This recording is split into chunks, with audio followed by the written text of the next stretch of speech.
প্রধানমন্ত্রী নরেন্দ্র মোদীর সফরে দ্বিপাক্ষিক সম্পর্ক আরও উঁচুতে নিয়ে যাওয়ার ঘোষণা দিয়েছে ভারত ইসরায়েল। বাণিজ্য, প্রযুক্তি, সাইবার সিকিউরিটি, প্রতিরক্ষার মতো খাতগুলোতে প্রায় 17টি চুক্তিও হয়েছে নেতানিয়াহুর। তবে ইসরায়েল সফর থেকে আয়রন ডোম প্রযুক্তি ছাড়া খালি হাতেই ফিরতে হয়েছে এই নেতাকে। বৃহস্পতিবার 2 দিনের ইসরায়েল সফর শেষে দেশে ফেরেন ভারতের প্রধানমন্ত্রী। বিমানবন্দরে এই নেতাকে বিদায় জানান ইসরায়েলি প্রধানমন্ত্রী বেঞ্জামিন নেতানিয়াহু। এর আগে যৌথ সংবাদ সম্মেলনে দুই দেশের মধ্যকার সহায়তা বাড়ানোর ঘোষণা দেন দুই নেতা। মুক্ত বাণিজ্য চুক্তি এগিয়ে নিতে তৎপরতার কথাও জানান তারা। ভবিষ্যৎ হোক নিরাপদ, বিনিয়োগ হোক বিশ্বস্ত, আর আমার পছন্দ সল্ট বে।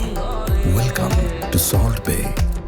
তবে তুর্কি ভিত্তিক গণমাধ্যম টিআরটি বলছে, ইসরায়েলে অত্যাধুনিক আকাশ প্রতিরক্ষা সংক্রান্ত কোনো চুক্তির কথা জানায়নি দিল্লি বা তেল আবিব। যদিও মোদির সফরের আগে ইসরায়েলি প্রতিরক্ষা ব্যবস্থা, আয়রন ডোম, ডেভিড স্লিং বা অ্যারোর সম্ভাব্য চুক্তি ঘিরে আলোড়ন তুলেছিল ভারতীয় গণমাধ্যমগুলো। এসব গুঞ্জনে মোদির সফরের দিকে দৃষ্টি ছিল আন্তর্জাতিক সম্প্রদায়েরও। পাকিস্তান ও চায়নাকে মোকাবিলায় ইসরায়েলের আকাশ প্রতিরক্ষা প্রযুক্তি দিল্লির হাতে আসতে যাচ্ছে বলে জানায় তারা। সফরে মোদি নেতানিয়াহুর মধ্যে এয়ার ডিফেন্স সহ প্রতিরক্ষা প্রযুক্তি সহায়তার আলোচনা হয়েছে। তবে বিশ্লেষকরা বলছেন, বাস্তবে এসব প্রযুক্তির সরবরাহের পথে আইনি অনেক জটিলতা ও কারিগরি প্রতিবন্ধকতাও থাকে। আমেরিকার উপাদান ও অর্থায়ন থাকায় ইসরায়েলের একার পক্ষে এসব আকাশ প্রতিরক্ষা প্রযুক্তি অন্য কোনো দেশকে সরবরাহ করা সম্ভব নয়। তাই ভারতে আয়রন ডোম বা আয়রন বিম প্রযুক্তি পাঠাতে চাইলে আমেরিকার অস্ত্র রপ্তানি আইনেও তার অনুমোদন লাগবে।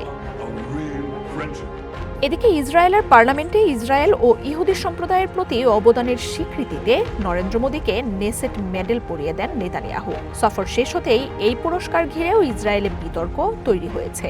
ইসরায়েলি প্রধানমন্ত্রী এটিকে পার্লামেন্টের সর্বোচ্চ সম্মান বললেও কেউই এই পুরস্কারের নাম আগে শুনেননি বলে সমালোচনা শুরু করেছে বিরোধীরা। কোনো ধরনের অনুমোদন তো দূর, মোদীর সফরের আগে এর অস্তিত্বও ছিল না বলে দাবি উঠেছে। এদিকে ইসরায়েলে মোদির এই সফরকে দেশটির ঐতিহাসিক পররাষ্ট্রনীতির আদর্শের অবমাননা ও কাপুরুষতা বলে তীব্র সমালোচনায় মেতেছে ভারতের বিরোধী দলগুলো। বিশেষ করে এমন একটা সময়ে যখন ফিলিস্তিনে গণহত্যার জেরে পশ্চিমা দেশগুলোও তেল আবিবের উপর থেকে মুখ ফিরিয়ে নিচ্ছে। নেসেটে ভারতীয় ইহুদিদের জন্য ইসরায়েলকে পিতৃভূমি ও ভারতকে মাতৃভূমি বলে মোদির দেয়া ভাষণ নিয়েও সরগরম সামাজিক মাধ্যম।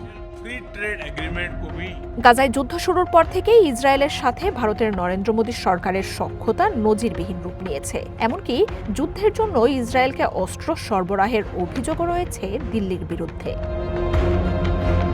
2023 সালের অক্টোবর থেকে বেশিরভাগ ফিলিস্তিনির ইসরায়েলে কাজের সুযোগ বন্ধ করেছে নেতানিয়াহুর সরকার। শ্রমঘাটতির এই সুযোগে ভারত দেশটিতে কর্মী সরবরাহ বাড়িয়েছে।